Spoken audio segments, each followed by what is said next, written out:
warbixintan ayaa waxaynu ku soo qaadan doonaa yaa hubka iyo lacagtaba siiya Taliban. Kooxda Taliban waxa ay muddo 20 sanadood ah dagaal kula jirtay ciidamada dawladda Afghanistan ee taageerada ka haystay militariga Mareykanka iyo xulafadiisa. Dhaqaalaha ku baxay dawladda Afghanistan waxa daboolayay Mareykanka, balse waxa la isweydiinayay halka ay Taliban ka hesho kharashka ay muddadaasi dheer u adeegsanaysay dagaalka. Waxa la aaminsan yahay in kooxdu ay dhaqaale badan ka hesho gudaha iyo dibadda labadaba. Sidoo kale su'aasha kale ee ugu weyn waxay ku qotontaa cidda hubka siisa kooxdani intuu leeyahay dhaqaalaha ay hesho Taliban. Kooxda Taliban waxa ay hore dalka Afghanistan u xukumayeen intii u dhaxaysay 1996 ilaa 2001 xilligaas oo maamulkoodu uu ahaa mid si adag u dhaqangeliyay shareecada Islaamka. Tan iyo markii maamulka laga faramaroojiyay waxay wadeen iska caabin waqti dheer qaadatay ilaa ugu dambeyn ay hadda dib u qabsadeen wadankaasi. Inta badan qiyaas kaliya ayaa lagu sheegaa qaabka ay dhaqaalaha u hesho kooxdan sababtoo ah Taliban ma shaaciso xogta la xiriirta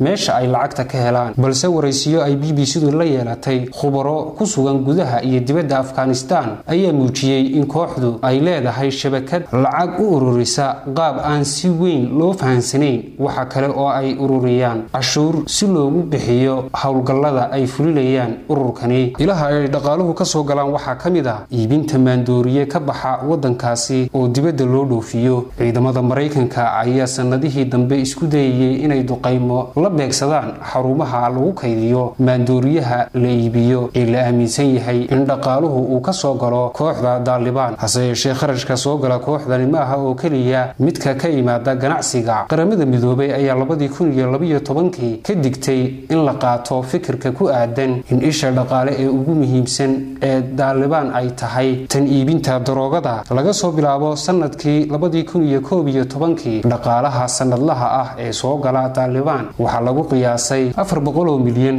laakiin waxa la rumaysan yahay inuu aad u kordhay sanadihii ugu dambeeyay oo uu gaadhay 1.5 bilyan. daroogada Optimum, cashuurta iyo baadda. Afghanistan waa wadanka ugu weyn ee soo saara dhirta daroogada ah ee loo yaqaano Optimum. waa geedka laga sameeyo daroogada qaaliga ah ee lagu magacaabo heroin. qiimaha sanad walba ka soo xirooda dhoofinta maandooriyahaasi waxa lagu qiyaasay 1.5 bilyan dollar.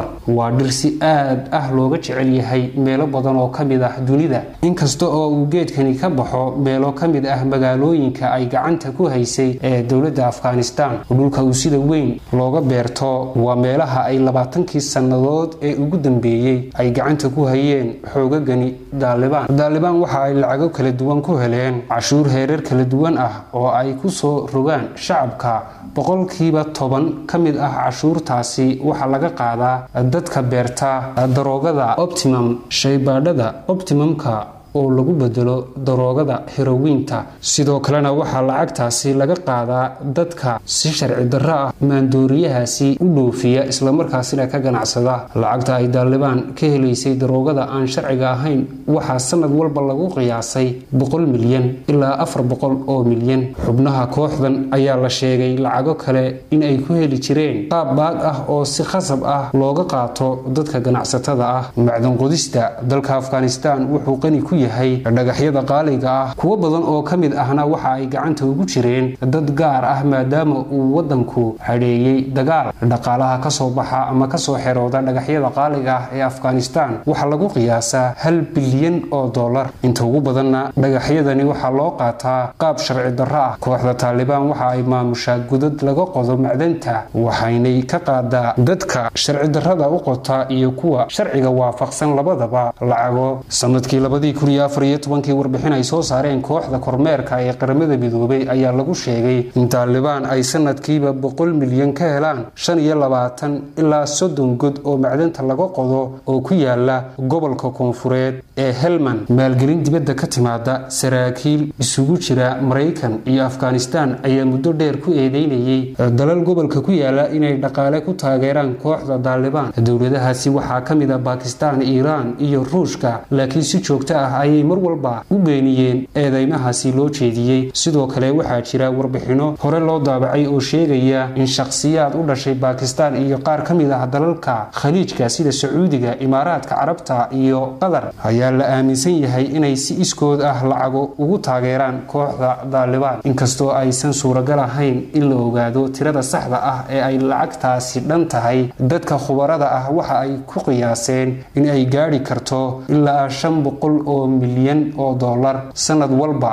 xaguu hubku uga yimaada kooxda Taliban inkasta oo taariikh ahaan ay jirtay cadaawad ka dhaxaysay Taliban iyo Ruushku, haddana Mareykanka ayaa aaminsan in xukuumadda Moscow ay dhinaca qalabka militariga ka taageerto kooxdani. Ruushka ayaa dhankiisa gaashaanka u daruuray eedeyntaasi. xubnihii aasaasay Taliban waxa ay qayb ka ahaayeen mujaahidiintii la dagaalamayay midowgii Sofiyeeti ee 1980meeyadii. markii ay Sofiyeetku ka baxeen Afghanistan, Ruushka waxa ay taageero dhaqaale iyo mid militari siin jireen kooxihii ka soo horjeeday Taliban, balse markii Mareykanku soo galay Afghanistan kadib weerarkii ka dhacay Mareykanka, waxa ay Taliban arkeen fursad ay Ruushka kula shaqeyn karaan. saraakiil sarsare oo ka tirsan Mareykanka ayaa sheegay in Moscow ay hubsiiso kooxda Taliban sida khubaro ay sheegeen 2018 waraysi ay BBC-da hore ula yeelatay abaanduulaha ciidamada Mareykanka Afghanistan.